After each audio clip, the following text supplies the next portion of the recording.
Chapter 1. Foundations of Human Behavior. Before we can analyze the subtle cues people give off, their shifting eyes, the tilt of their shoulders, or the tremor in their voice, we must first step back and ask a more fundamental question. What drives human behavior in the first place? At its core, behavior is the visible surface of a vast, invisible ocean of internal forces.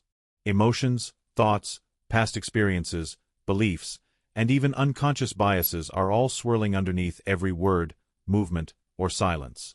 To read people effectively, you must learn to think like a psychologist, observe like a scientist, and empathize like a friend. This chapter is your foundation. It's where we zoom out before we zoom in, equipping you with a broader understanding of how humans function socially, emotionally, and biologically. One behavior is meaningful, not random. One of the most common mistakes people make when trying to interpret others is assuming behavior is random or disconnected from context. In reality, almost all behavior is a response to something, whether that's an internal emotion, a social cue, or an environmental trigger. It may not always be rational, but it's usually consistent with a person's internal state.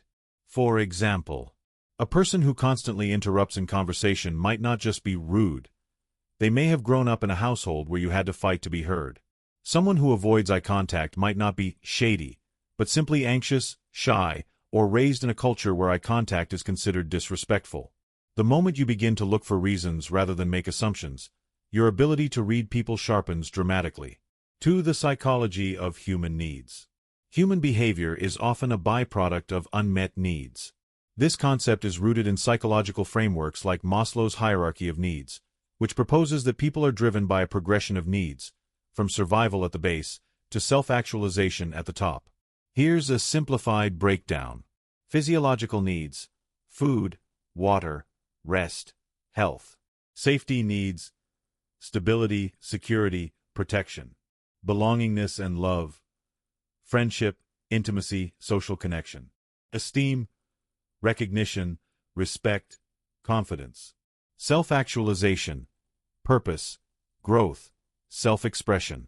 When one or more of these needs are threatened or unfulfilled, people tend to act in ways that protect, pursue, or compensate for them. Right arrow tip: if someone is acting strangely, ask yourself, which of their needs might be at risk or unmet right now? 3. Emotional drivers. The engine beneath the surface. Emotions are powerful influencers of behavior. Every decision, reaction, or impulse we have is filtered through our emotional state, often before logic has a chance to catch up. Some common emotional drivers include: fear leads to withdrawal, aggression, defensiveness. Shame results in hiding, avoiding, lashing out. Pride fuels dominance, confidence, or arrogance. Love encourages openness, trust, vulnerability. Insecurity breeds overcompensation, perfectionism, hostility. Understanding someone's emotional state gives you context for why they act the way they do. That's why your goal isn't just to read faces or gestures, it's to detect emotion in motion. For the role of conditioning and environment. Behavior doesn't exist in a vacuum. It's shaped over time by experience, environment, and reinforcement. The way someone behaves today is the result of thousands of micro-moments that trained them, consciously or not, on what was safe, acceptable, or expected.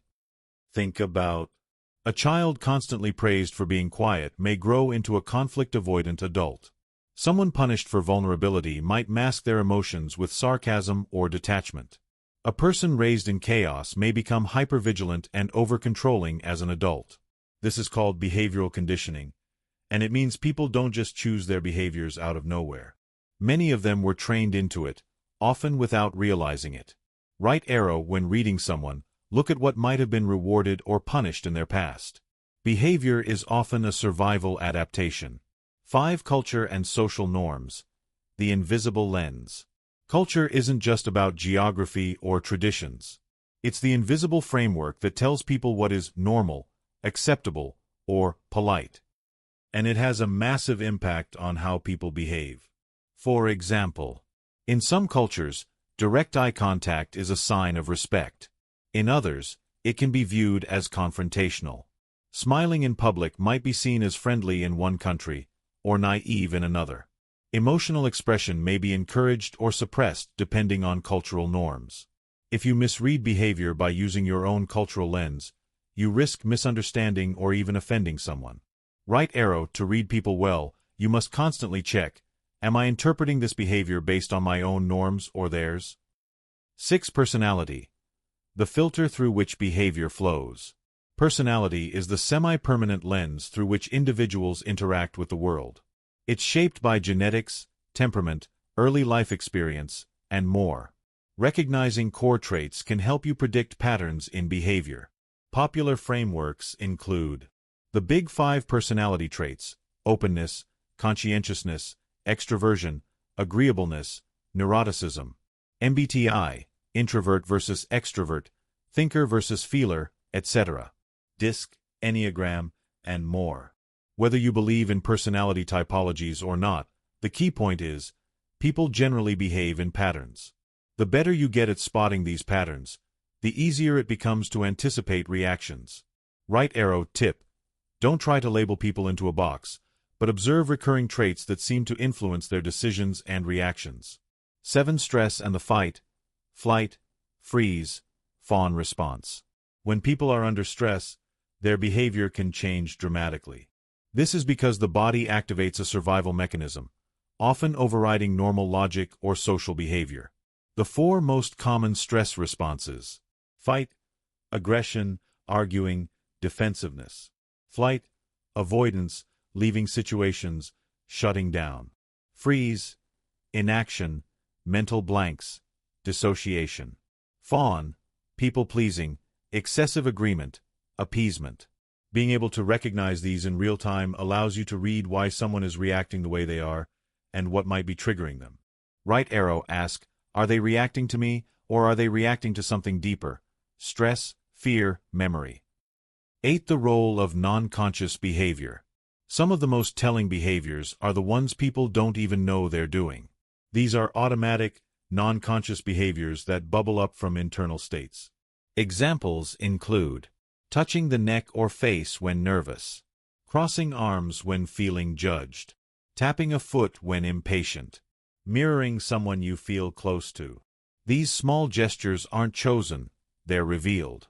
And because they're not filtered through self-awareness, they tend to be more honest than verbal responses. The more you notice these micro-behaviors, the more accurate your assessments will be. 9. Behavior is always telling a story. Every person you meet is a walking story. Some stories are guarded, others spill out instantly. But all behavior is a piece of narrative. The key is learning to listen with your eyes as much as your ears. A few helpful guiding questions when observing someone. What emotional state does this person seem to be in? Is there a mismatch between what they're saying and what their body is doing?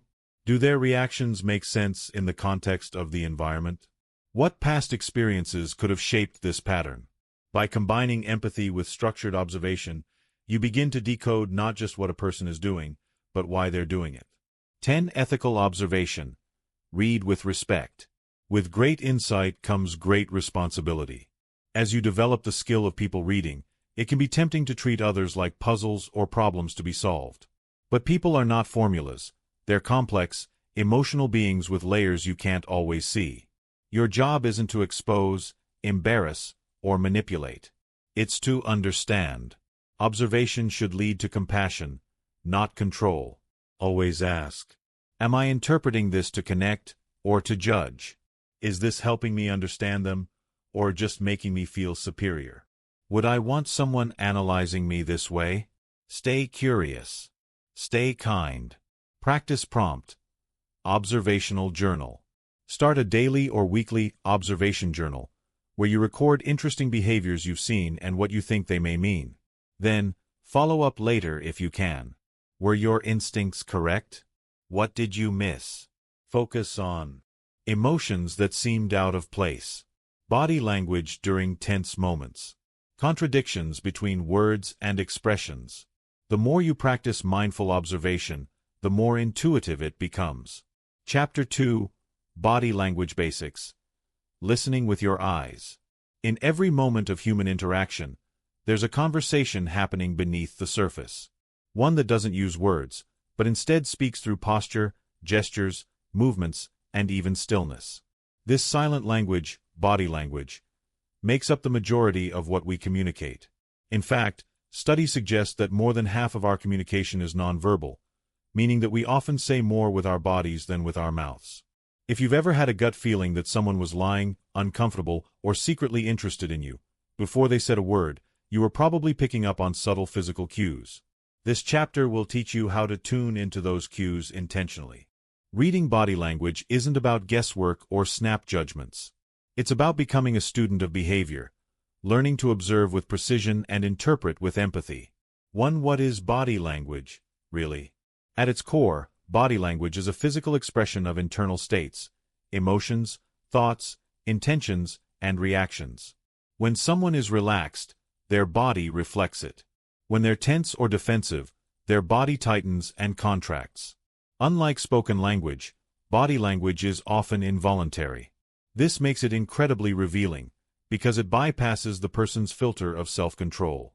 People can choose their words carefully, but their bodies, not so much.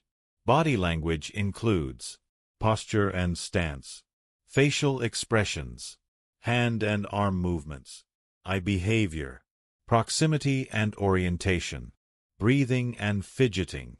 To interpret it accurately, you must observe these signals as part of a pattern rather than in isolation.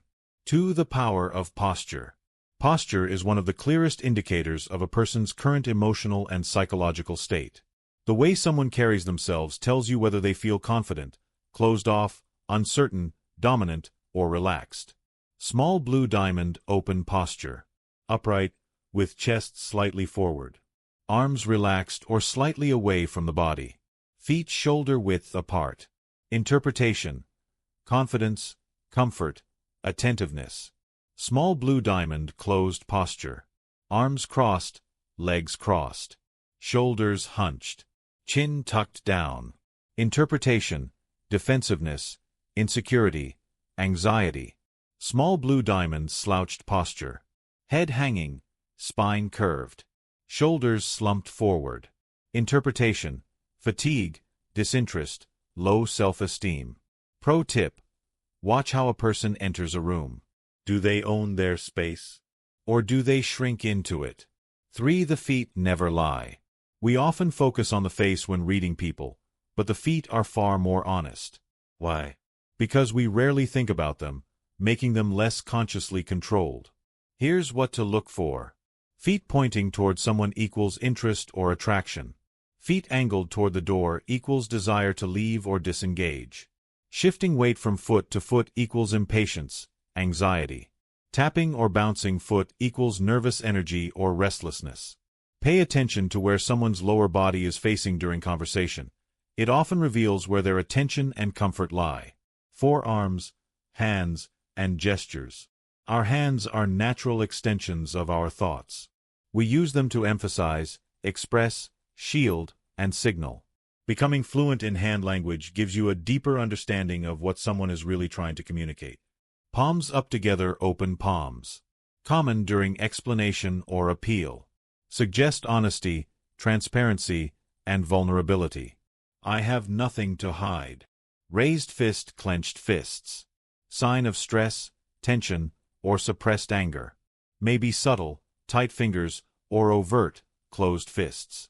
Touching face, hair, or neck. Self-soothing behaviors often linked to anxiety. Neck touches equals high vulnerability zones. Playing with hair or jewelry equals nervous energy. Raised hands in pockets. May indicate discomfort or insecurity. Can also mean a desire to withdraw from social interaction. Waving hand, fidgeting. Not always negative. It can be a coping mechanism for anxiety. Look for frequency and intensity. Cultural context matters. In some cultures, using hands expressively is normal and expected. In others, it may be seen as dramatic or rude.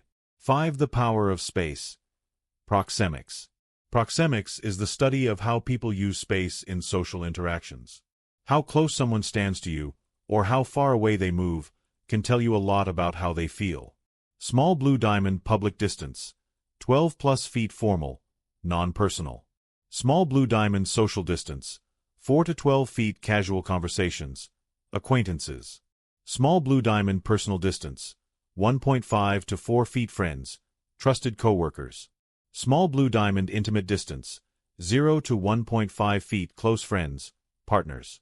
If someone consistently backs up while you're speaking, they may feel uncomfortable, crowded, or anxious. If they lean in or stay close, they likely feel safe and connected. Also watch for territorial behavior. Placing bags, arms, or objects between themselves and others can serve as emotional barriers. 6. Orientation and engagement. How someone orients their body during a conversation is a subtle but powerful clue. Are they facing you directly? Turning slightly away? Do their shoulders and hips align with their words? Full body orientation. Facing directly toward you. Shoulders, feet, head-aligned interpretation. Interest, respect, focus. Angled or side orientation. Slightly turned away. Leaning back or over the side of a chair interpretation. Disinterest, discomfort, or preoccupation. A person may be verbally polite while physically disengaged, and the body often tells the real story. 7. Reading movement patterns. Movement tells a story about emotional flow.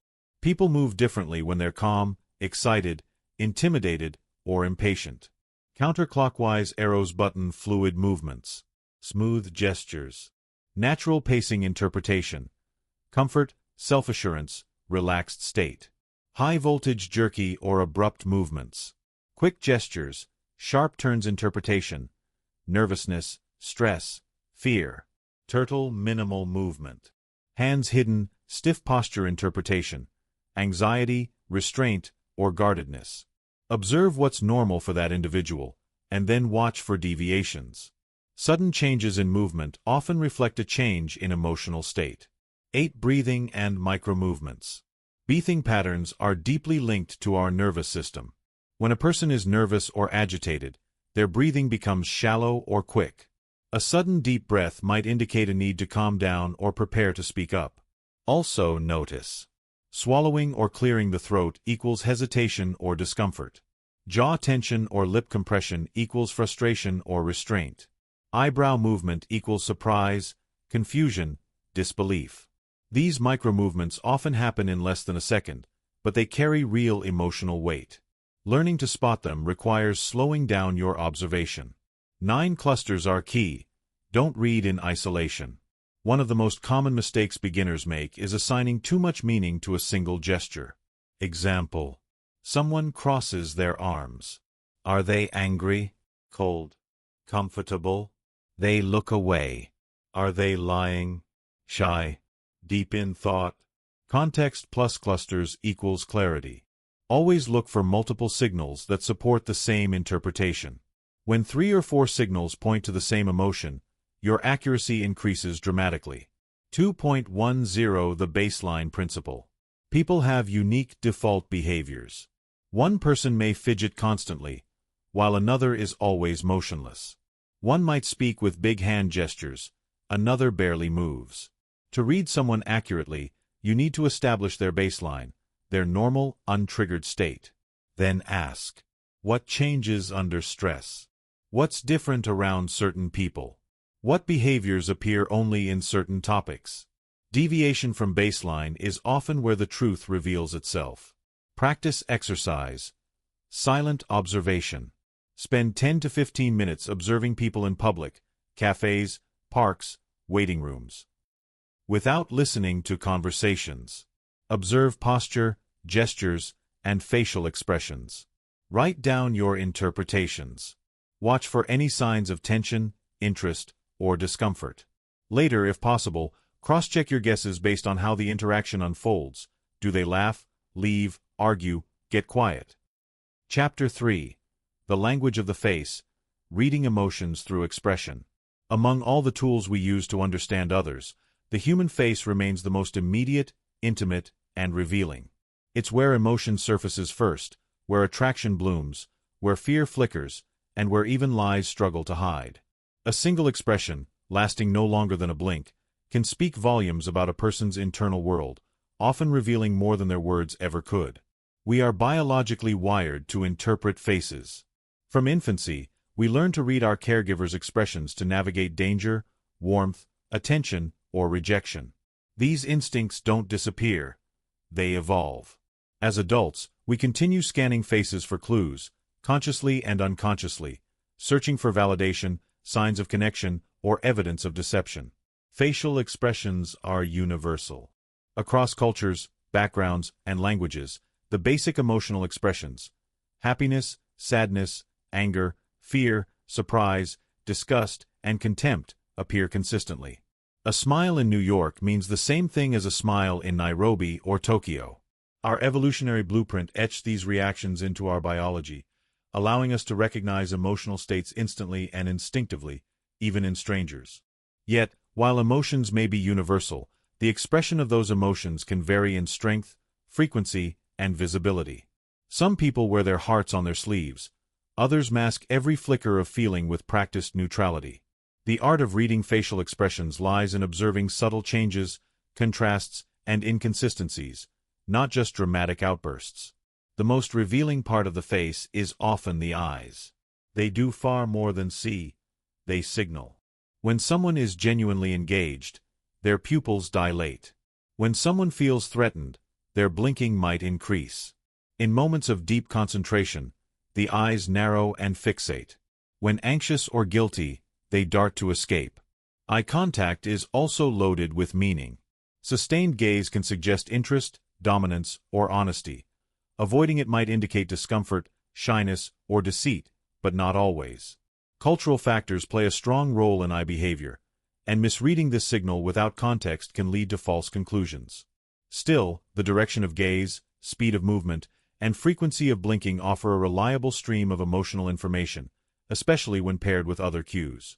The eyebrows are the emotional punctuation of the face. Raised brows can express surprise, curiosity, or concern. Furrowed brows may signal confusion, stress, or anger. Their movement often mirrors the emotional pitch of what's being felt or said. A slight lift when asking a question or expressing doubt is often unconscious, but deeply telling. If someone raises their eyebrows while expressing interest, it often signals genuine engagement. If they raise them in combination with a forced smile, it may suggest skepticism or social performance. Then there's the mouth, perhaps the most scrutinized part of the face when interpreting emotion. A genuine smile engages more than just the lips. It activates muscles around the eyes, producing the crow's feet effect. This is often called a Duchenne smile, named after the scientist who identified it. In contrast, a polite or fake smile typically stops at the mouth. Lips curve upward, but the eyes remain still. That difference is subtle, but powerful. When someone's mouth says one thing, and their eyes say another, you're often witnessing a social mask trying to conceal a conflicting inner state. Beyond smiles, the mouth also reflects tension and suppression. Compressed lips can be a sign of restraint or disapproval. Lip biting may indicate anxiety, while a slight sneer often reveals contempt or superiority. The pace and movement of the mouth while speaking also provide clues. Rapid speech might signal nervousness or excitement, while slow, measured articulation might suggest caution or calculated thought.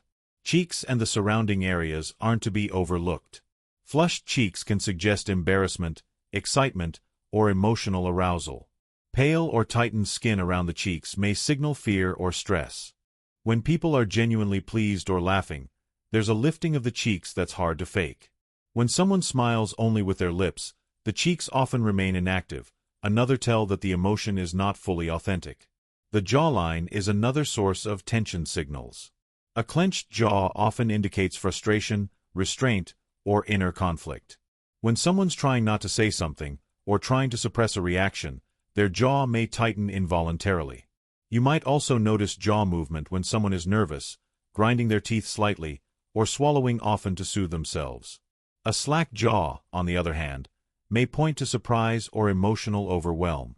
Even the forehead, a part of the face many overlook, carries its own set of expressions. A smooth forehead usually signals calmness or neutrality.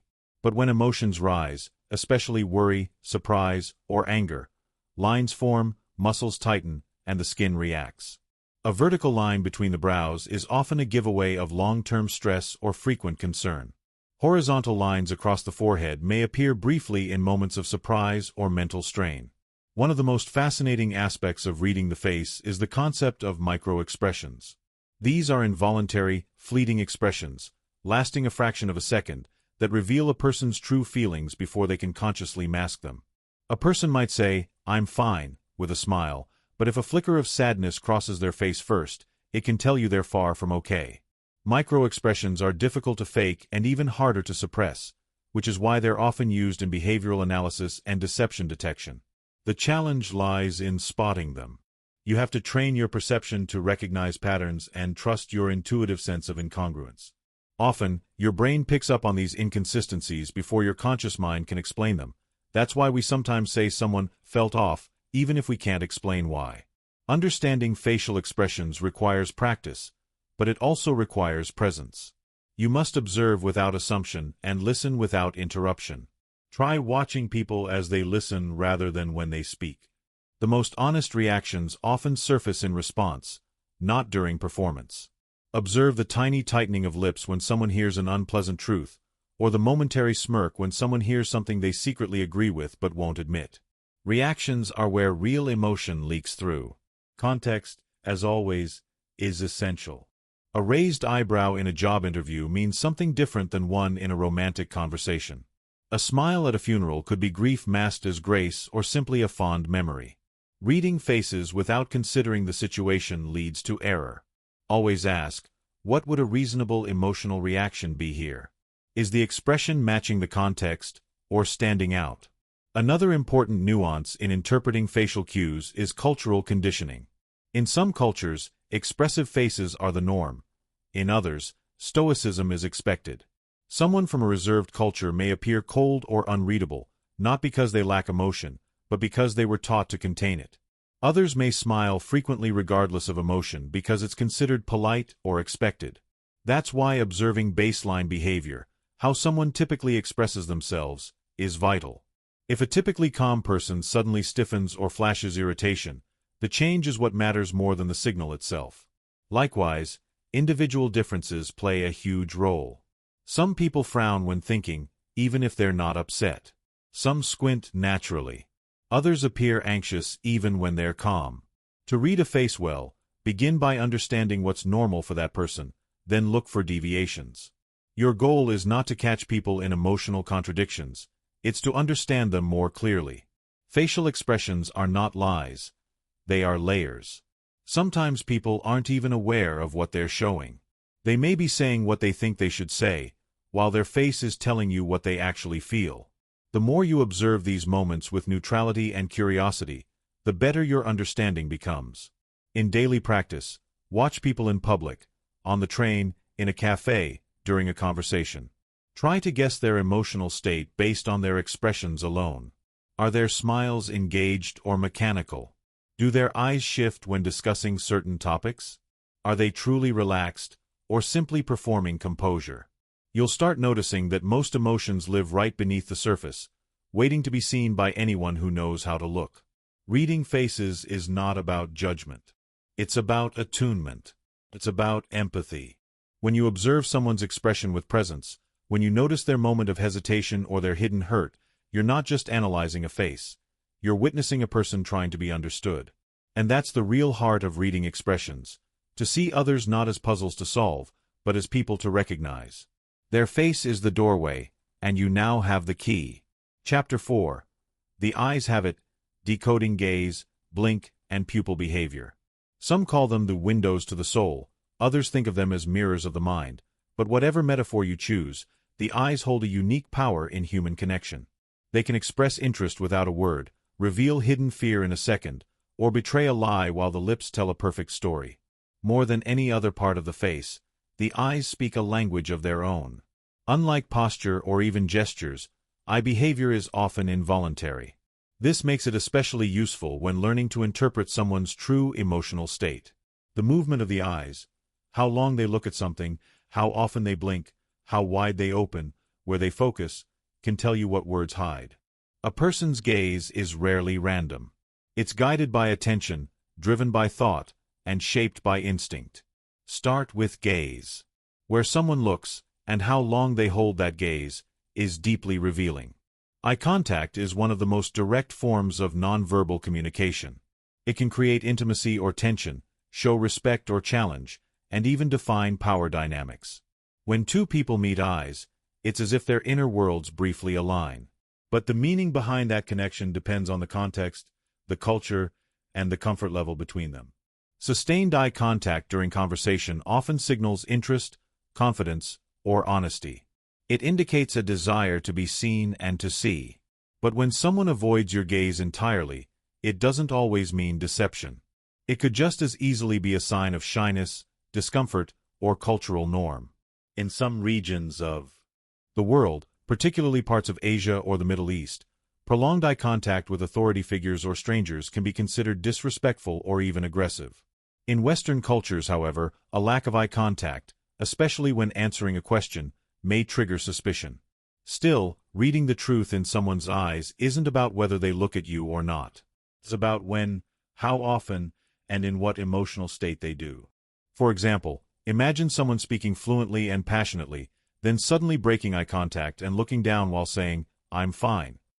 That quick withdrawal, combined with lowered gaze, may suggest emotional withdrawal or a desire to hide their true feelings. On the other hand, someone maintaining intense eye contact while lying may be overcompensating, attempting to project honesty by forcefully holding your gaze, something liars often do when they think they're being watched closely. Watch also for shifting gaze patterns. If someone's eyes dart back and forth quickly, they may be anxious or mentally overloaded. If their eyes glaze over or drift while you're speaking, they might be bored or disengaged. If their eyes fixate on a specific point, say, your mouth or your hands, it can mean they're listening intently or paying close attention to what you're saying, even if they're not making direct eye contact. Then there's gaze direction during moments of thought. When people recall information, their eyes often move in specific directions based on how the brain is processing. This phenomenon is loosely supported by psychological research and often referenced in lie detection or interrogation, though it's not universally accepted as a science. Still, it can offer useful insights in casual observation. For many right-handed individuals, and some left-handed ones, looking up and to the right suggests imaginative thinking, visualizing or constructing something new. Looking up and to the left tends to be linked to memory retrieval, accessing real or remembered events. Downward glances may indicate internal dialogue or emotional processing. Of course, not everyone follows these patterns, and neurological factors, handedness, or cultural differences can affect them. But if you notice consistent gaze behavior while someone is reflecting or responding, it may help you distinguish between memory and fabrication, emotional reflection and avoidance. Blinking is another subtle but powerful behavior.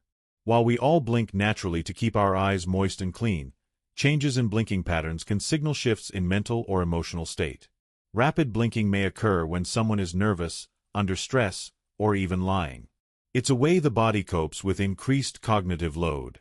Conversely, when someone is focused or deeply concentrated, their blink rate may drop noticeably. They become so absorbed in their thoughts that even the eyes forget to refresh. There's also the timing of the blink to consider. If someone blinks right after making a statement, especially an emotionally charged one, it may indicate uncertainty or an attempt to break the emotional connection momentarily. A long blink, especially when paired with a slow head movement or sigh, can indicate exhaustion, boredom, or a mental reset. When someone blinks excessively after being asked a direct question, it can be a sign they're uncomfortable or buying time to think through their response.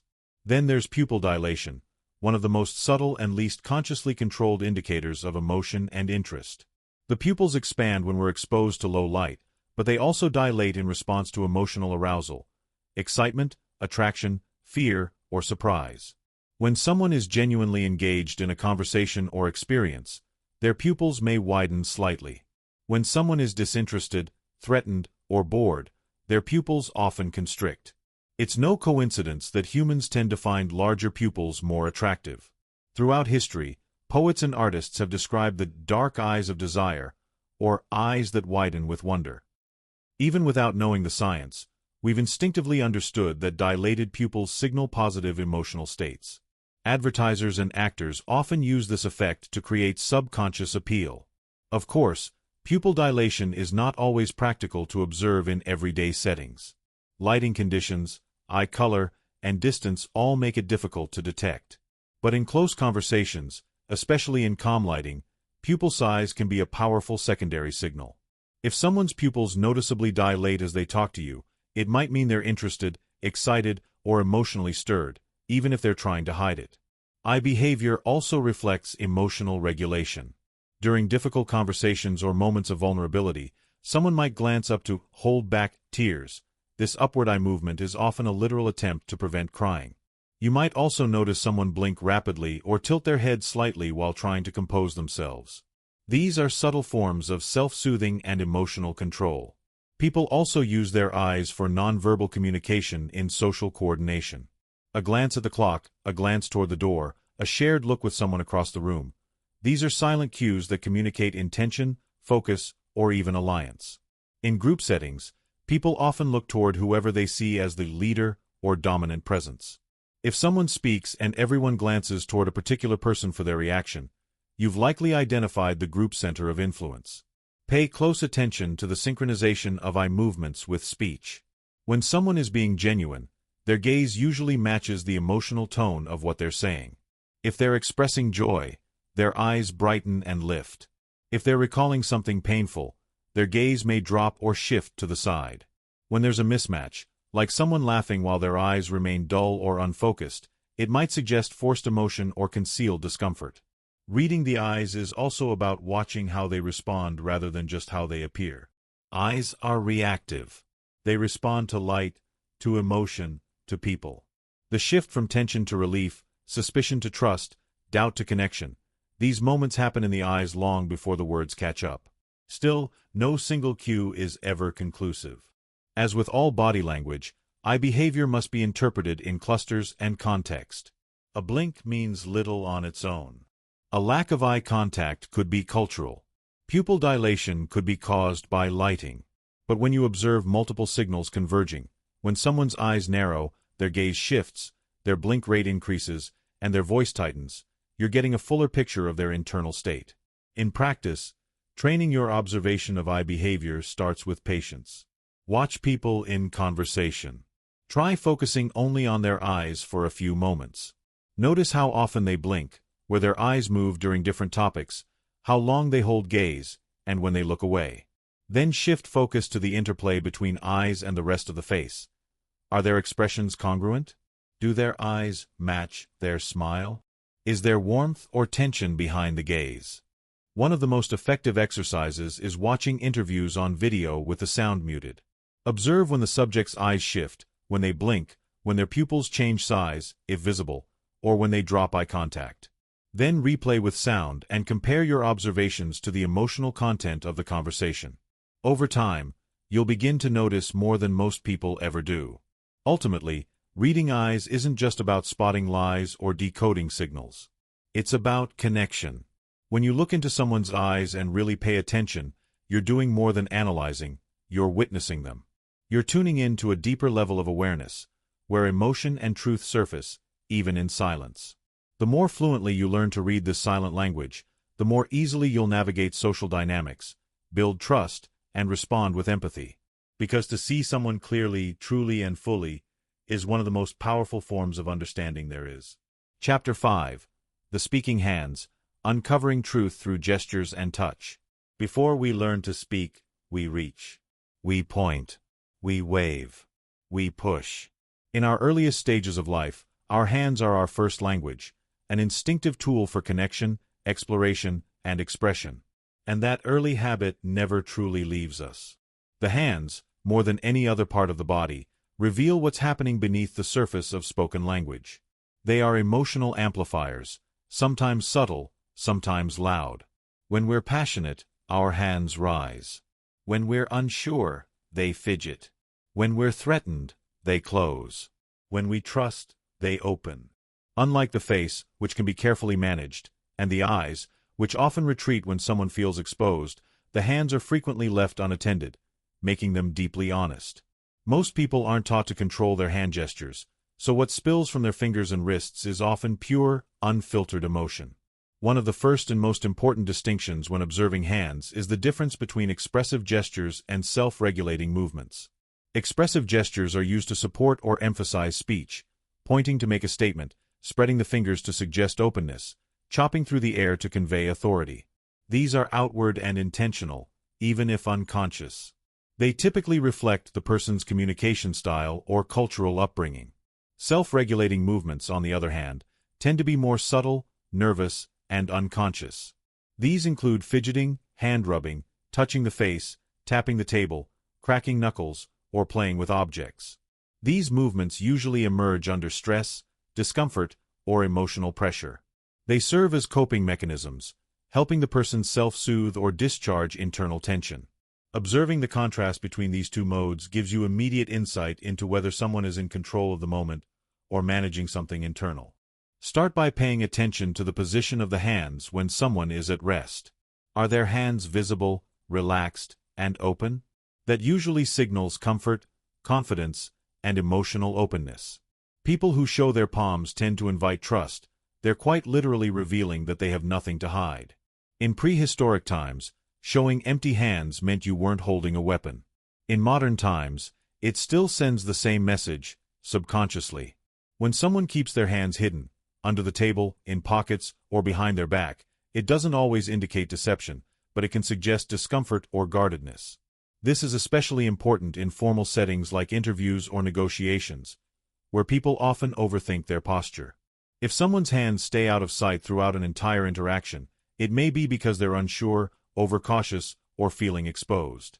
Notice when people clasp their hands together.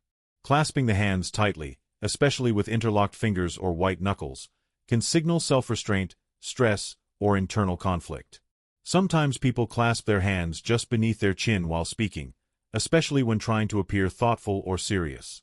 But if the gesture becomes prolonged or stiff, it may reveal inner tension or the need to stay composed. Crossed arms are a commonly misread signal. While often interpreted as defensiveness or disinterest, arm crossing can also be a sign of self-comfort. When someone wraps their arms tightly, it may be more about holding themselves together than keeping others out.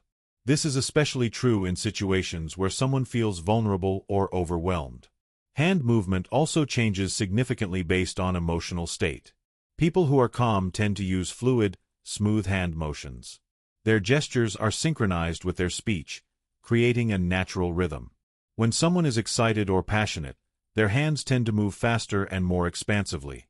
On the other hand, if you observe someone whose hand movements are jerky, clipped, or erratic, it may suggest anxiety or overstimulation.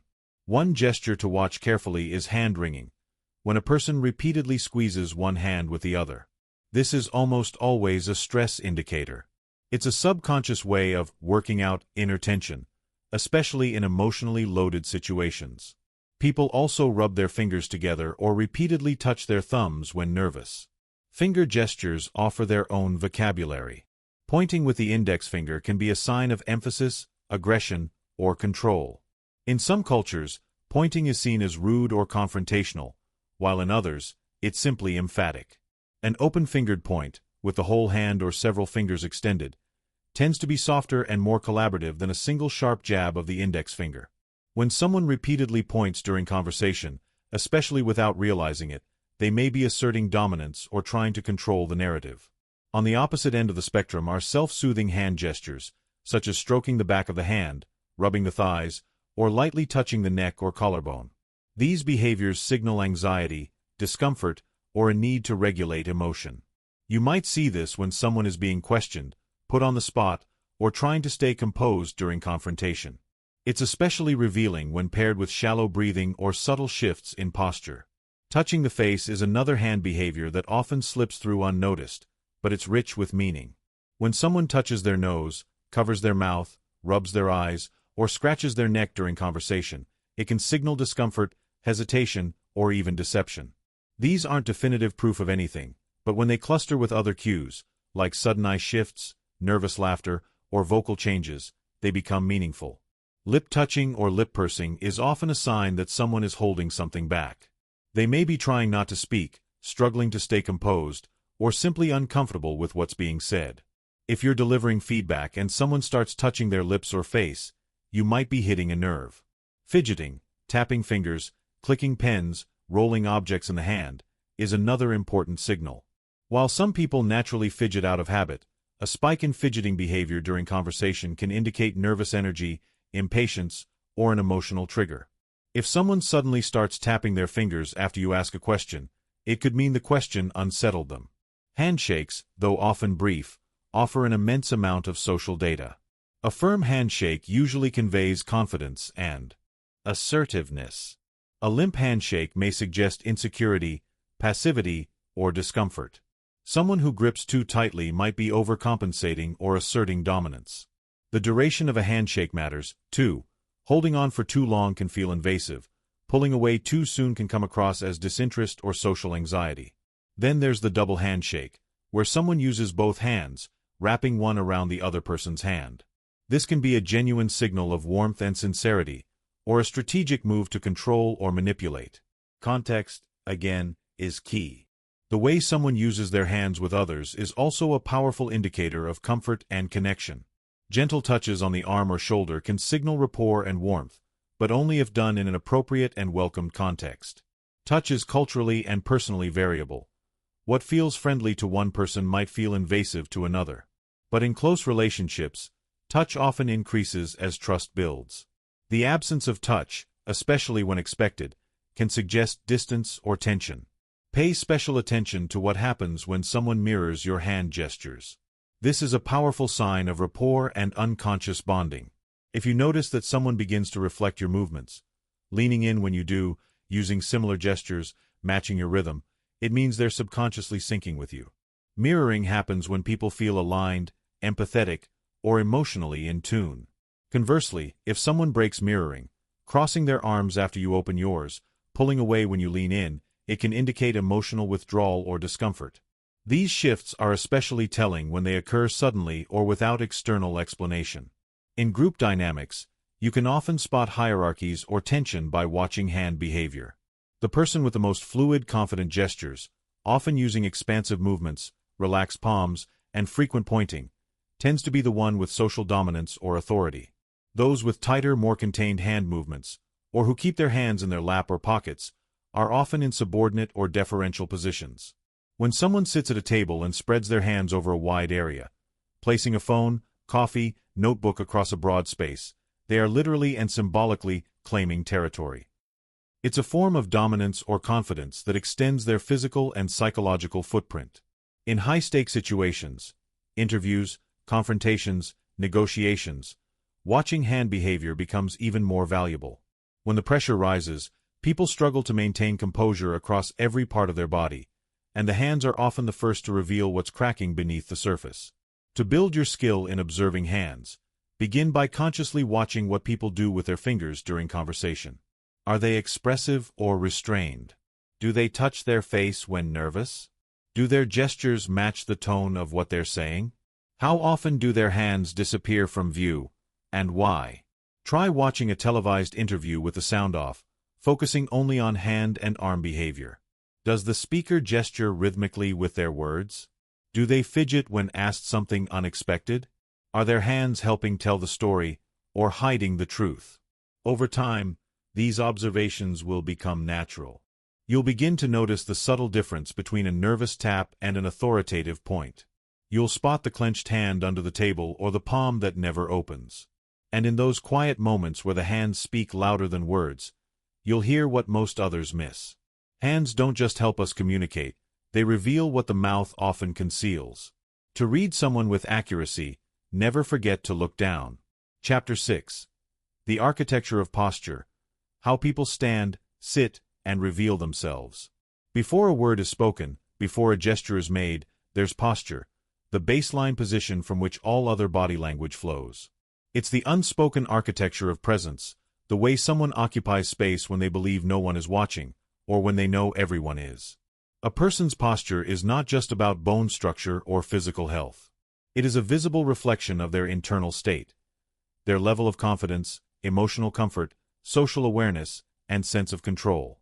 When we observe posture, we're not simply noting how someone stands or sits. We're decoding how they see the world, and how they believe the world sees them. Walk into any room, and posture draws the first lines of the invisible social map.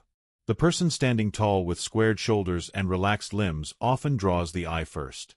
They radiate presence before they even speak.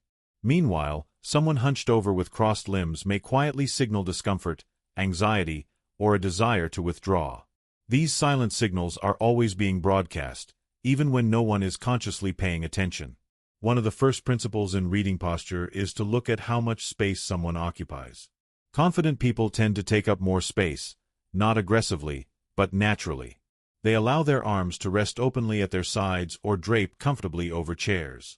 Their legs may be apart when standing or sitting, grounded in a stable, relaxed position.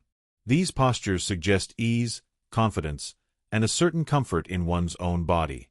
In contrast, individuals who feel anxious or uncertain often reduce the space they occupy. They may cross their arms tightly over their chest, cross their legs when seated, or keep their limbs drawn in close to the body. Their heads may hang slightly forward, and their shoulders might slope inward. These cues are not just signs of insecurity, they're signals of self-protection.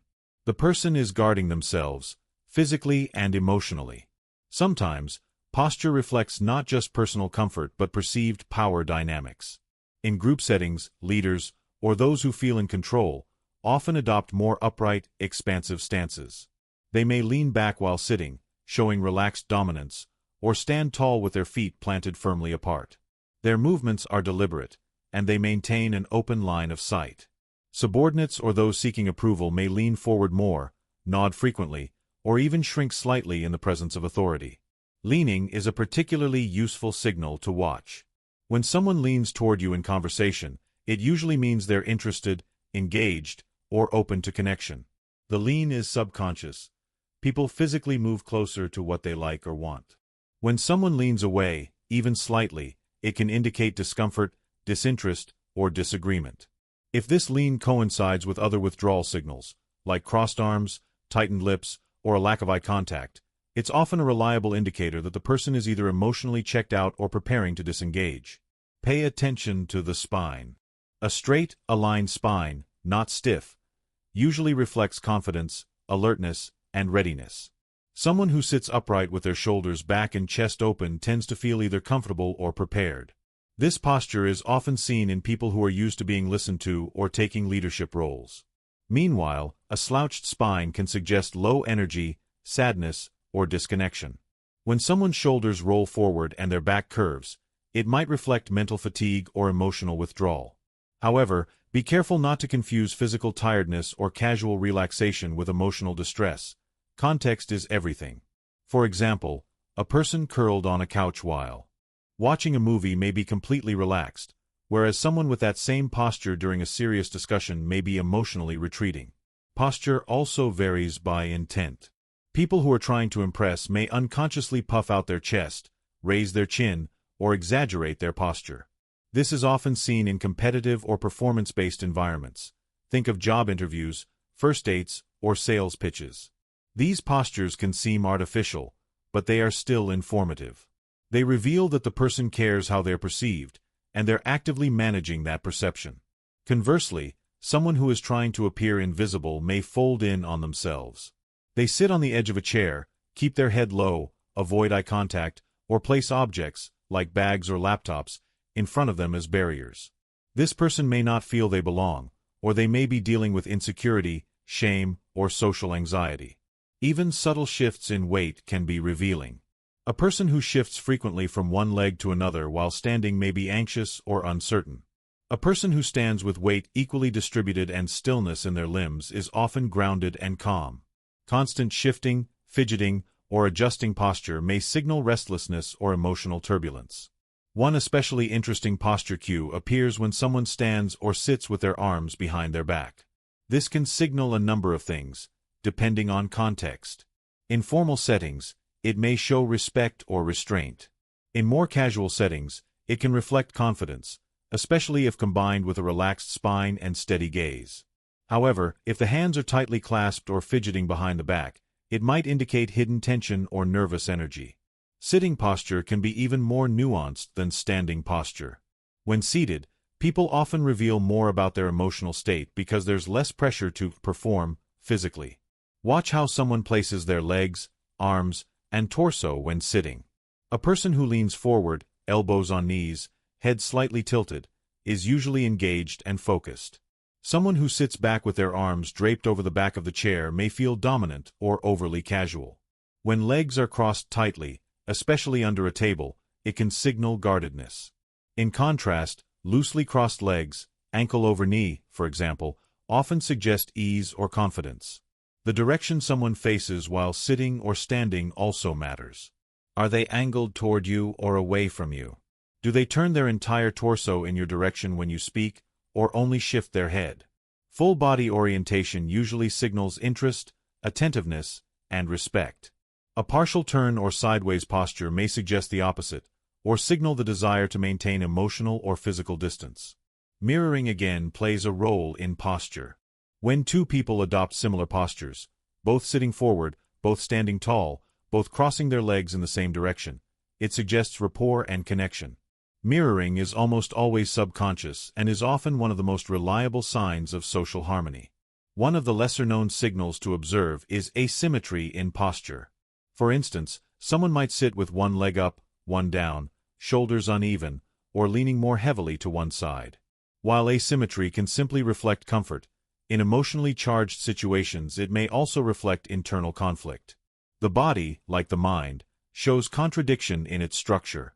If someone's upper body is open but their lower body is closed, they might feel torn between trust and reservation. If someone's torso faces you but their feet point away, they may be mentally preparing to leave the conversation, even if they remain physically present. In conflict situations, posture becomes a defense mechanism. The chest may tighten, arms may cross, feet may shift toward exits. When people feel attacked, even if only emotionally, their posture becomes protective. Recognizing this shift allows you to de-escalate tension before it erupts. Similarly, if you notice someone opening up during conversation, uncrossing their arms, leaning forward, loosening their shoulders, it's often a green light to continue deepening the dialogue. Cultural and gender norms also influence posture. In some cultures, slouching in the presence of elders is seen as a sign of respect, not insecurity. In others, sitting upright with hands folded may be a sign of politeness, not stiffness. Men and women may also be socialized differently in how they sit or stand. For instance, men are often encouraged to manspread in public spaces, a reflection of dominance, while women may be socially conditioned to sit smaller or more contained. As always, reading posture effectively requires context, patience, and a sense of patterns. One posture means little in isolation. But over time, as you observe how people sit or stand in different environments, under stress, in intimacy, while bored or energized, you'll begin to see clear associations emerge. To sharpen this skill, start watching people in neutral settings. Coffee shops, lobbies, public transportation. Observe how people naturally position themselves when they're relaxed, alone, or waiting. Then contrast that with how they shift when others arrive or conversation begins. In more personal settings, pay attention to how a person's posture evolves across the conversation. Did they begin closed off and gradually open up? Did they start upright but slowly slump as they lost interest or energy? Did they mirror your movements, or avoid alignment entirely? Posture may not be as flashy as facial expressions or as intricate as hand gestures, but it is foundational. It is the frame that holds the rest of the picture. By learning to read how people hold themselves, literally, you begin to understand what they're holding inside. Sometimes, it's not the words they say or the gestures they make. Sometimes, the truth is simply in how they stand. Chapter 7. Patterns of Behavior. How Habits Reveal the Hidden Self. Most people imagine reading others as catching a micro-expression, spotting a nervous twitch, or decoding a single glance. And yes, those moments matter. But real understanding, the kind that lets you not only read people but also predict them, comes not from isolated cues, but from patterns. Human beings are creatures of habit. Even the most unpredictable person you know operates within a behavioral loop. Reactions they default to under pressure, gestures they repeat without realizing, emotional responses that cycle in familiar rhythms. These patterns are rarely dramatic. They don't scream. They hum quietly in the background, repeating themselves like the chorus of a song we've heard 1,000 times. To read people deeply, you must learn to listen to that song. Patterns are reliable because they are unconscious. A person may disguise their emotions in a single moment. They may force a smile or sit up straighter during a job interview. But no one can consistently override their ingrained tendencies. Over time, the truth always leaks through in repetition. Begin by observing how people respond to different types of situations. For instance, how do they handle stress? Some people shut down. Others become agitated or aggressive. Some turn passive-aggressive, retreating behind sarcasm or withdrawal. This reaction might seem like a personality trait, but it's more than that. It's a behavioral coping mechanism, developed over years, reinforced by outcomes. If someone always shifts blame when under pressure, that's not random, that's a pattern. If someone apologizes excessively during conflict, that too is a pattern. If they grow quiet whenever they're challenged, or overcompensate with jokes when nervous, or retreat into distractions when overwhelmed, these are not one-off reactions. They're habits of self-protection. And like all habits, they're clues. Next, observe how someone treats people differently depending on status or context. One of the most revealing behaviors is how a person speaks to those they perceive as having less power. Servers, assistants, customer service reps. A person who is warm and courteous to their boss but impatient or dismissive toward a cashier isn't just stressed, they're revealing a value system, one that might not be apparent in more polished settings. Likewise, notice how people behave when they believe no one is watching, or when there's no personal advantage in being polite. Does someone pick up after themselves even when no one expects them to? Do they show empathy when there's no social reward attached to it? Behavior that emerges without the pressure of performance is often the most authentic. Pay close attention to how consistently someone acts across time and situations. Do they behave one way with friends and completely differently in romantic relationships? Are they kind when it's easy, but cold when things get hard? Consistency is a powerful measure of integrity. People often say, "I didn't mean that," after acting poorly. But if they don't mean it often enough, you can be sure the behavior is saying what the words won't. Also observe their relationship to accountability. When they make mistakes, do they take responsibility or shift the blame? Do they learn from missteps or repeat the same errors again and again, offering new excuses each time? The ability to own one's actions is rare and revealing. Those who consistently dodge accountability often operate from a place of fear or ego protection. It doesn't make them malicious, but it does make them harder to trust. Some patterns aren't about behavior toward others, they're internal. For instance, notice how a person talks about themselves over time. Do they often make self-deprecating remarks? Are they always the victim in their stories? Do they frequently tell tales of being misunderstood, underappreciated, or wronged? If so, they may be caught in a pattern of externalizing blame or romanticizing personal struggle. These thought loops may not always be verbalized directly, but they often emerge in how people narrate their lives. Language patterns are especially rich territory. People repeat not just what they say, but how they say it. Certain phrases will recur: "I'm just tired," "I guess I'm overthinking it," "Nobody ever listens to me." Listen for these refrains. They often point to deeper beliefs or emotional loops that shape behavior far more than momentary feelings. Another behavioral pattern to observe is conflict style. When disagreement arises, what's their default mode? Do they fight or flee? Do they seek resolution, or do they escalate? Do they attack or withdraw? Conflict reveals more about a person than calm ever will.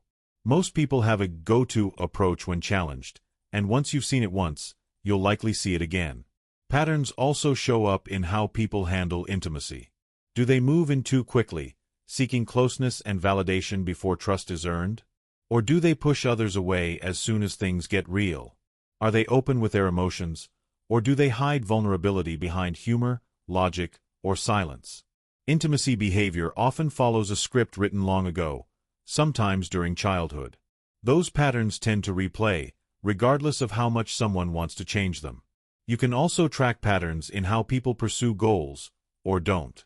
Some are consistent starters, filled with enthusiasm at the beginning but quick to fade when the novelty wears off. Others are slow to begin but steady once they commit. Some overcommit to avoid their own thoughts. Others procrastinate out of fear of failure. The way someone tackles change, work, or creative expression is often a mirror of how they handle emotion. There's no separation between how someone treats their work and how they treat themselves. Both are rooted in the same nervous system. Even posture and movement can reflect behavioral patterns. Some people always slouch, always cross their arms, always fidget when uncertain.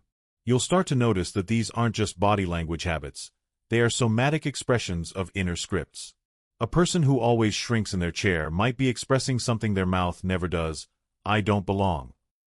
Someone who constantly leans forward might be saying, I need to be heard. These postural habits often remain unchanged across settings, making them reliable tells.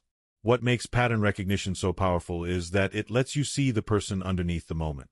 Instead of reacting to a single outburst or a single kindness, you're looking at a continuum, a behavioral thread that runs through time. That thread often reveals the truth far more reliably than any one statement ever could.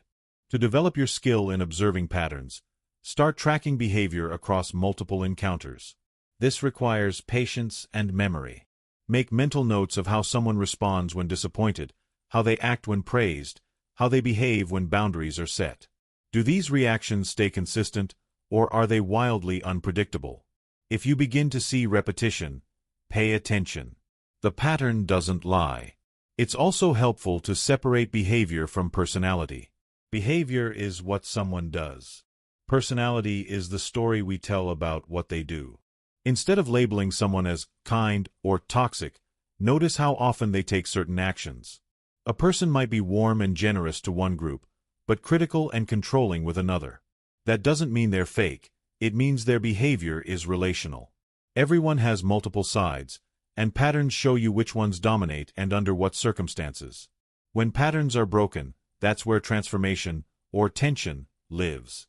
If someone who's always calm suddenly lashes out, something important is happening. If someone who normally avoids vulnerability opens up, take notice. The break in the pattern is often more meaningful than the pattern itself.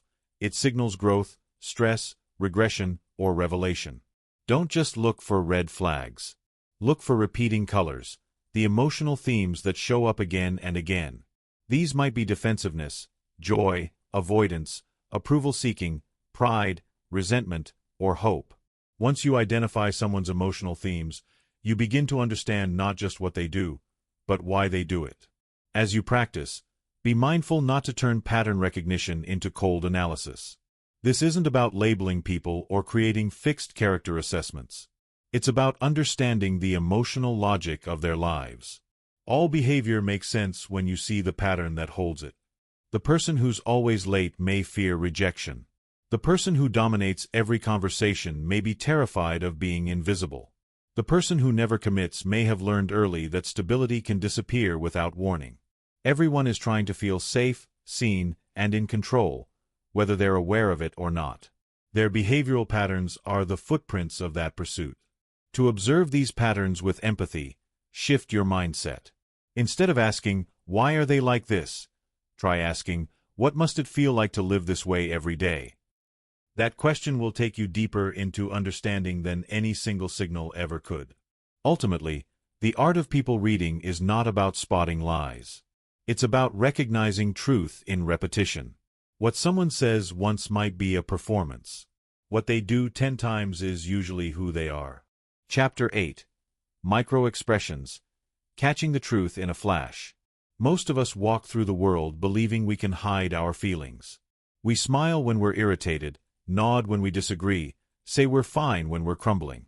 And yet, for the briefest moment, often less than half a second, our real emotions escape.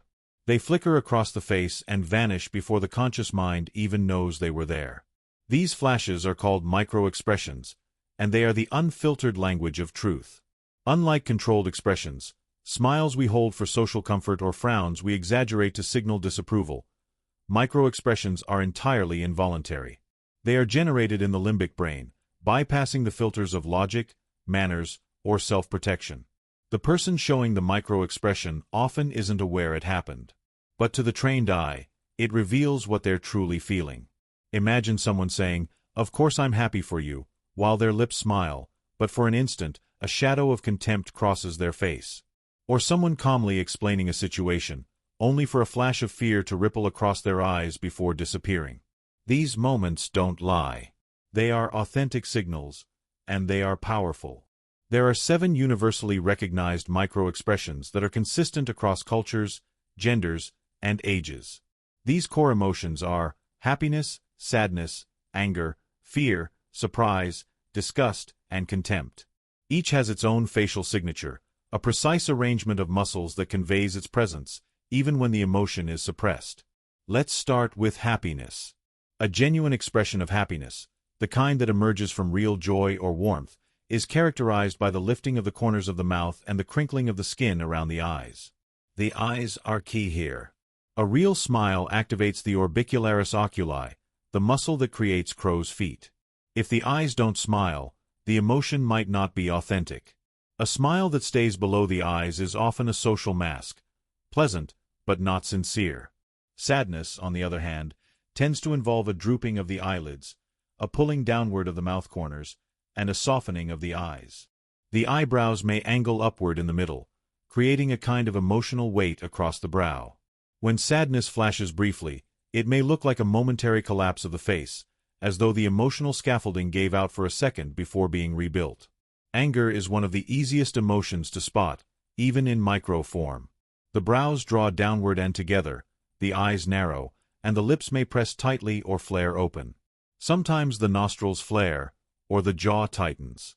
A flash of anger might appear between words or when someone feels challenged, even if they quickly recover and respond calmly. Fear tends to appear as widened eyes, raised eyebrows, and a slight opening of the mouth. It's the face of alertness, the brain's way of taking in more visual information quickly.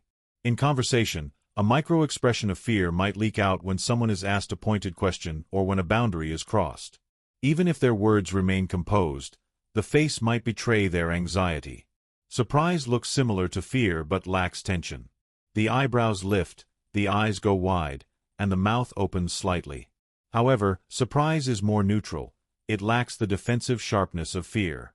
If you're unsure whether you saw fear or surprise, check what happens next. Fear usually results in withdrawal, hesitation, or emotional tension. Surprise often fades into another expression: curiosity, confusion, even laughter. Disgust is one of the most primal emotional expressions. The upper lip lifts, the nose wrinkles, and the eyebrows may lower. It's a physical rejection, the body saying, "This doesn't belong here."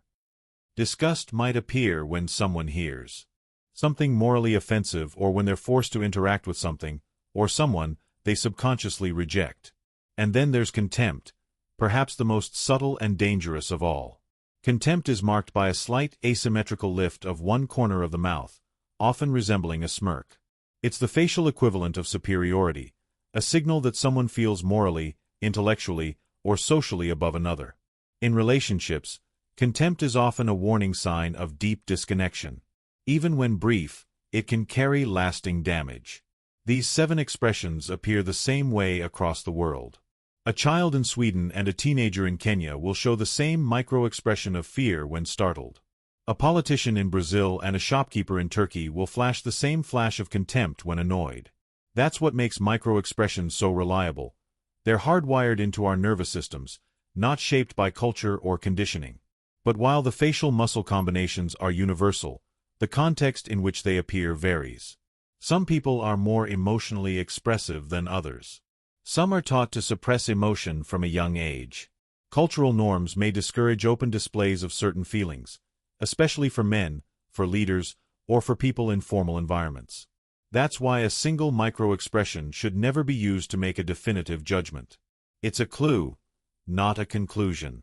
Reading micro-expressions requires 3 essential skills: observation, timing, and calibration. Observation is about noticing what most people miss. You can't blink and catch a micro-expression. You need to watch the face like it's a movie, one frame at a time. Practice watching the muscles around the eyes, the corners of the mouth, the tension in the jaw. Learn to observe not just when someone speaks, but before and after they do. Many micro-expressions flash right as a person formulates a response, not after they say it. Timing is about knowing when to look. Micro-expressions often occur in moments of emotional conflict, when someone is trying to say one thing while feeling another. Watch closely when someone is confronted, asked a difficult question, caught off guard, or put under pressure. These are the emotional friction points where truth tries to escape. Also look during transitions, between topics, between thoughts, between facial expressions. The in-between is where authenticity lives. Calibration means comparing what you observe against a person's baseline. Some people furrow their brow when thinking. Others always smile crookedly. You must learn what's normal for someone before deciding something is significant. Watch them when they're relaxed, then note what changes under stress. The deviation, not the expression itself, is often the real signal. It's important to remember that not all fleeting expressions are micro-expressions. Some are muscle twitches. Some are reflexive reactions to physical discomfort, like light in the eyes or dryness.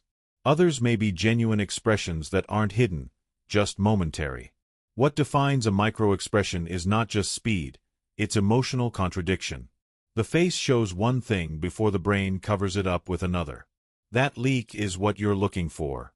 So how do you practice reading micro-expressions? One method is to watch interviews, especially difficult ones, where people are asked challenging or emotionally charged questions. Mute the sound. Watch the face. Pause when you notice something shift. Look for the flickers, a flash of irritation, a moment of sadness, a twitch of disgust. Rewind and replay. Then turn the volume back on and compare what was said to what was expressed. Over time, you'll start seeing what most people never do. Another practice method is to observe everyday interactions. Watch couples in conversation at a cafe. Watch people greet one another, or receive unexpected news. Look for moments where the face says something that doesn't match the voice. Train yourself to notice the tension before the smile, the flash before the recovery. Micro-expressions are not about judgment. They're about clarity. They offer a window into what someone might be feeling, but not yet ready to say. That doesn't mean you confront them or call them out. Often, the most powerful use of this awareness is internal. You adjust your tone, your timing, your questions. You show empathy when others wouldn't. You listen more carefully. You wait. When you learn to read micro-expressions, you're not just decoding behavior. You're stepping into emotional moments as they unfold, seconds before most people even realize they've begun. You're catching the truth mid-breath. But with that power comes responsibility. Reading people at this level is not about using their feelings against them. It's not a tool for manipulation. It's a skill for understanding. A micro-expression is a whisper of truth. And if you're going to hear it, you have to be willing to respond not with control, but with compassion. After all, most people don't want to lie. They want to protect. They want to survive a conversation, hold a relationship together, make a good impression. When the truth leaks through, it's not because they're weak. It's because they're human. And now, so are you, more than you were before. Because now, you're beginning to see what's always been there. Chapter 9. The Voice Beneath the Words, Decoding Verbal Cues, Tone, and Speech Patterns. In the realm of human connection, we place tremendous emphasis on words, on the statements people make, the sentences they build, the stories they tell. But in truth, words are only half the story. Sometimes not even that. What gives words meaning is how they're delivered, the pauses, the tremors, the tone. The voice carries emotional weight long before the brain finishes processing the sentence. If the face whispers truth and the body reveals intention, the voice offers something deeper still, access to emotional resonance. It vibrates with nervousness, flattens with disappointment, sharpens with anger, and rises with hope. Long before someone finishes a sentence, you often already feel their meaning, even if their words contradict it. Understanding how to read people through verbal cues means learning to listen beneath the message, to attend not only to what's being said, but to the rhythm, tone, energy, and pattern behind it. It's the difference between hearing and tuning in. Let's begin with tone, perhaps the most revealing and underappreciated element of speech. The tone of a person's voice is like the emotional color behind the words. A simple phrase like, "I'm fine," can mean drastically different things depending on whether it's delivered warmly, flatly, with tension, or with rising sharpness. Most people pick up on this intuitively, but few consciously focus on how tone is delivering an emotional payload. A warm tone, soft, steady, and open, often signals comfort, empathy, or sincerity. Tends to make people lean in. A cold tone, monotone, clipped, or stiff, can suggest emotional withdrawal or guardedness. It doesn't matter what the words are. A compliment delivered with a frozen voice can feel hollow. An apology in a flat tone may carry more defensiveness than remorse. Then there's the pitch of someone's voice. High-pitched speech can occur naturally, but it often spikes when someone is anxious or under pressure. It can also indicate excitement, nervousness, or even dishonesty, especially if the pitch rises at key moments in a sentence or right before a denial. Lower pitch, on the other hand, tends to project calm, confidence, or seriousness. When someone's voice suddenly drops during a conversation, it may signal that they're shifting into a more grounded, emotionally centered state, or trying to assert control. Changes in pitch mid-conversation often indicate internal shifts. If someone starts a conversation in their normal register, but you notice their voice rising as the topic becomes emotionally charged, pay attention. The voice is climbing in tandem with rising emotion, fear, defensiveness, or tension. If it drops instead, it may reflect resignation, sadness, or suppressed anger. Volume also reveals a great deal. Some people naturally speak loudly. That in itself means nothing. What matters is how their volume changes. A person may grow louder when excited or defensive, or softer when they're unsure, sad, or vulnerable. When someone lowers their voice to almost a whisper, they're often revealing something emotionally significant, or something they don't want others to overhear. Volume also ties into power dynamics. A loud speaker may be trying to assert dominance, while a quiet one may be signaling deference, or, conversely, demanding attention through subtlety. In emotionally loaded conversations, sudden changes in volume often mark emotional turning points. If someone begins to shout, they may be feeling unheard. If they suddenly grow quiet, it could be withdrawal, contemplation, or emotional overwhelm. Next, notice speech rate. How fast or slow someone speaks. Rapid speech often reflects nervousness, urgency, or the desire to get something out before it's challenged. It's common in people trying to convince or sell, not just products, but versions of themselves. When someone talks too quickly, they may be trying to override resistance, either yours or their own. It can also suggest excitement, passion, or stress.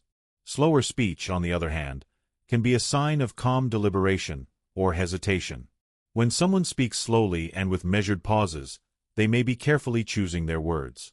That could indicate honesty or the desire to control perception. If someone slows down noticeably when answering a difficult question, they may be thinking strategically or emotionally checking in with themselves. What matters is the contrast. How does their speech speed shift from moment to moment, topic to topic? Pauses are just as important as speech. Silence has its own language. A brief pause before answering a question might suggest thoughtfulness or internal resistance. A long pause could be the space where honesty wrestles with self-protection. Frequent, short pauses can signal uncertainty, discomfort, or deception. When someone pauses mid-sentence and looks away or shifts posture, they're often navigating emotional tension in real time. Pay attention to fillers, the ums, uhs, likes, you knows, and I mean statements. Everyone uses them, but their frequency and placement matter. A sudden uptick in filler words during certain topics or questions may indicate discomfort, lack of confidence, or the fear of being judged. It may also suggest that the person is carefully editing what they're saying, watching their words more than usual. On the other hand, overly rehearsed language, polished sentences, perfect phrasing, scripted responses, can be just as revealing. When someone's words sound too clean, too consistent, too well practiced, it often suggests that the message has been preloaded. That's not inherently deceptive, but it can be a sign that the speaker is trying to manage your perception rather than express genuine emotion. Then there's incongruence, when the tone, rhythm, or delivery doesn't match the message. This is often where the truth leaks out. Imagine someone saying, "I'm really excited about this," in a monotone voice, with no energy in their eyes. Or someone saying, "No, I'm not upset," while their voice tightens, their pitch rises, and they speak faster than before. The discrepancy between verbal and nonverbal cues is your cue that something's being masked. When words and tone disagree, believe the tone. In relationships, personal or professional, verbal patterns often repeat. The person who always softens statements with I just wanted to check, or who constantly apologizes for expressing needs, sorry to bother you, but, may carry a deeper pattern of self-minimization. They've learned, consciously or not, that their voice needs permission to exist. The opposite pattern exists too. People who consistently speak in commands, absolutes, or corrections, you never. Obviously, what you should do is, may be operating from a need for control or superiority. Their speech patterns often reflect internal rigidity, an unwillingness to be wrong, vulnerable, or uncertain. In conversations where power or vulnerability is at play, people often code switch, not in the linguistic sense, but emotionally. They shift their tone or speech style depending on who they're speaking to. They may speak respectfully to superiors but dismissively to peers. Or they may soften their voice when asking for something they're afraid won't be given. These subtle changes are meaningful. They reveal how someone sees themselves in the moment, and how they anticipate being received. Listening to speech patterns over time gives you more than emotional insight. It gives you relational insight. You begin to hear how someone constructs their identity, how they position themselves in the world, and what emotional narratives they live by. You'll notice the person who always speaks in the past tense, as though life already happened. The one who always speaks in the future, as if now isn't enough. The one who narrates victimhood. The one who performs invincibility. All of this from the voice. To develop your ear for verbal cues, practice listening beyond content. During conversations, mentally set aside what's being said, and focus entirely on how it's being said. Notice when the voice falters, when it tightens, when it lifts or falls. Observe how the speaker's rhythm shifts across topics. Look for moments when the voice and the face disagree. Another exercise: re-watch emotional scenes in interviews or documentaries with your eyes closed. Remove the visual cues and just absorb the sound. Where does the voice break? Where does it go cold? What phrases are repeated? What pauses feel heavy? This kind of listening trains you to pick up signals you'll never hear with passive attention. As with every skill in this book, interpreting verbal cues isn't about catching someone in a lie. It's about catching them in a moment of truth they might not yet be ready to name. When someone's voice shifts from warmth to steel in the middle of a sentence, that's not just drama, it's emotion revealing itself. When a person stammers on a topic they claim doesn't bother them, that stammer is the story. You're not analyzing to judge, you're listening to understand. Ultimately, the voice is not just a carrier of language. It's a resonant instrument that plays the emotional chords of our inner world. And when you learn to hear those chords, beyond the melody of words, you begin to understand people on a level most never reach. Because the truth isn't always what we say. Sometimes, it's how we say it when we're trying not to say anything at all. Chapter 10. The Silent Space: How Proximity, Distance, and Spatial Behavior Reveal Emotional Truths. Long before language evolved, there was distance. Our ancestors measured safety and threat not through conversation, but through how close someone stood. The space between people, who moves closer, who pulls back, who occupies more room, was, and still is, one of the most ancient and instinctive forms of communication. Today, we rarely think about that space consciously, but we react to it all the time. We step back when someone gets too close. We lean in when we're interested. We turn away when we're uncomfortable. We protect our personal space like it's sacred, because in many ways, it is. This unspoken language of space is called proxemics, and learning to read it can offer a window into someone's internal state just as clearly as tone, gesture, or expression. The way a person uses, shares, or defends space tells you how they feel, about themselves, about you, and about the situation they're in. People don't always say what they mean, but their distance does. Let's start with the basics. In social psychology, there are generally 4 zones of personal space. Public space, 12+ feet reserved for large audiences, speeches, strangers. Social space, 4 to 12 feet used for casual acquaintances, co-workers, light conversations. Personal space, 1.5 to 4 feet the domain of friends, close colleagues, and people we trust. Intimate space, 0 to 1.5 feet reserved for those we're emotionally close to, partners, family, lovers. These boundaries aren't fixed rules. They shift based on culture, upbringing, and context. But they're a useful framework to begin decoding how someone positions themselves, and what that positioning means. When someone enters your personal space without invitation, your body knows before your brain does. You may feel uneasy, tense, or defensive, especially if the person is unfamiliar. On the other hand, if someone you trust steps closer, it often generates warmth and connection. Our reactions to space are not just physical, they're emotional. In relationships, people naturally gravitate toward each other over time. Literally. As trust builds, the space between individuals tends to shrink. Conversations that once took place across a desk now happen shoulder to shoulder. Emotional closeness maps onto spatial closeness. When someone maintains distance despite growing familiarity, it may signal emotional boundaries, guardedness, or discomfort. Equally revealing is when someone pulls away after previously being close. A friend who always hugged you but now offers only a nod. A partner who used to sit beside you on the couch but now occupies the other end. These shifts in spatial behavior often occur before verbal explanations, or in their absence entirely. The body says what the voice avoids. Directionality also matters. It's not just how far someone is from you, it's where they're facing. When someone turns their body toward you, chest, feet, shoulders, they're signaling openness, interest, and availability. When they turn slightly away, even if they're still engaging verbally, they may be emotionally or cognitively disengaged. The feet are especially honest. People may manage their facial expressions or hand gestures, but they rarely think about their feet.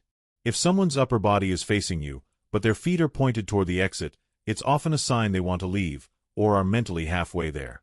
If someone sits with their legs crossed away from you, it may indicate discomfort or psychological distance. If their feet stay rooted in your direction, even while others speak, it shows attentiveness and anchoring. In group settings, spatial dynamics reveal social hierarchies. Who stands in the center? Who others orient themselves toward? Who people physically gravitate toward in a circle or room? Leaders often command more space, not necessarily through aggression, but through presence. Others naturally form around them. Those with lower perceived status tend to occupy peripheral positions, or face inward while leaning out. Watch how people enter a room. Do they walk with confidence and take up space? Or do they shrink into corners, avoid crossing others' paths, and settle in hidden spots? Someone who habitually takes up minimal space may not just be physically small. They may be emotionally cautious, socially anxious, or afraid to be noticed. Conversely, someone who spreads out, leans back, or places belongings widely across a table may be marking territory, a nonverbal assertion of dominance or comfort. Territorial behavior is one of the most subtle and powerful aspects of proxemics. People often create psychological walls with physical objects. A laptop placed strategically on a conference table. A bag or coat used to divide seating. A cup held in front of the body like a shield. These placements aren't accidental. They're ways of claiming space, asserting boundaries, or creating emotional protection. This becomes especially revealing in negotiation or conflict. Someone who moves their chair back during a tense discussion isn't just seeking physical distance, they're retreating emotionally. Someone who slides forward, elbows on the table, is stepping in. Someone who begins to fidget with objects between you, turning a pen, sliding a phone, may be displacing their anxiety or creating a barrier without realizing it. Mirroring, which we've explored in previous chapters, also manifests spatially. When two people are in sync, their physical positions often align. They lean at the same angle. They stand at a similar distance. They orient themselves toward the same external focus. This subconscious matching signals trust, rapport, and connection. A disruption in this harmony, such as one person leaning in while the other leans back, can signal emotional misalignment. Proxemics plays a powerful role in romantic and flirtatious behavior. People attracted to each other often close the gap without even realizing it. A shoulder touches a little longer. A foot angles inward. A hand rests just close enough to invite a mirror gesture.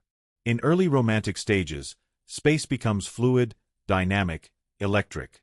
If one person maintains their usual distance despite emotional cues to come closer, it may indicate hesitation, insecurity, or disinterest. In contrast, sudden violations of space without consent, such as someone standing too close too soon, can create immediate resistance. This isn't just about physical boundaries. It's about emotional attunement. Respecting space is one of the clearest indicators of emotional intelligence. The best communicators intuitively adapt to the distance that feels safe for the other person, adjusting without words. Different cultural norms affect spatial behavior dramatically. In some Latin American or Middle Eastern cultures, close physical proximity during conversation is a sign of warmth, trust, and connection. In many Western or Northern European cultures, more space is expected. Misreading these norms can lead to misunderstandings. What feels friendly in one culture may feel intrusive in another. That's why cultural awareness is essential when interpreting proxemics. Beyond culture, personal history also plays a role. Trauma, for example, can affect how someone relates to physical space. A person with a history of emotional or physical violation may flinch at closeness or be hypervigilant about their boundaries. Someone who grew up in chaotic or crowded environments might crave space as a form of control. Recognizing that spatial preferences are shaped by emotional background allows you to interpret them with empathy, not judgment. Even transitions in space matter. How someone moves from one space to another, into a room, toward a person, away from a group, reveals emotional shifts. Does someone pause at the threshold? Do they walk quickly or slowly toward others? Do they seem to enter with ownership or with apology? These micro-movements tell the story of how someone sees themselves in relation to others. When trying to read someone's comfort level, ask yourself, how much space are they taking up? Are they moving toward or away? Are they placing objects between us? Are their feet and body oriented toward me or elsewhere? Are they matching my spatial rhythm or avoiding alignment? Just as with all nonverbal behavior, clusters and context matter most. Don't judge someone's emotional state based on a single lean or angle. Instead, watch how their spatial behavior shifts across the interaction. Did they begin distant but slowly move closer? Did they grow more guarded as the conversation deepened? The change tells the story. Proxemics is not about measuring inches. It's about reading energy. When someone pulls back slightly, you feel it. When they inch forward with interest, you sense the charge. When someone occupies space confidently, you notice the ease. To practice, observe spatial dynamics in public places. Watch couples walking. Who adjusts their pace? Who initiates closeness? In group conversations, who people gravitate toward and who they avoid. At social events, who holds the center and who stays on the fringe. Begin to feel the emotional landscape of a room without a word being spoken. In your own conversations, notice how your own spatial behavior changes. Do you lean in when you trust someone? Do you pull back when you feel judged? Begin to track your internal states by how your body moves in space. This awareness sharpens your ability to read others, not just intellectually, but intuitively. Ultimately, space isn't silent. It speaks constantly. It tells us when to approach, when to retreat, when to trust, and when to protect. The dance of proximity and distance is one we perform every day, without thinking. Now, you have the tools to observe it consciously, and to understand what people are saying with their bodies, even when their words are carefully chosen. The next time you feel someone moving closer or farther away, don't just react. Read. That motion may be the most honest sentence they ever send you.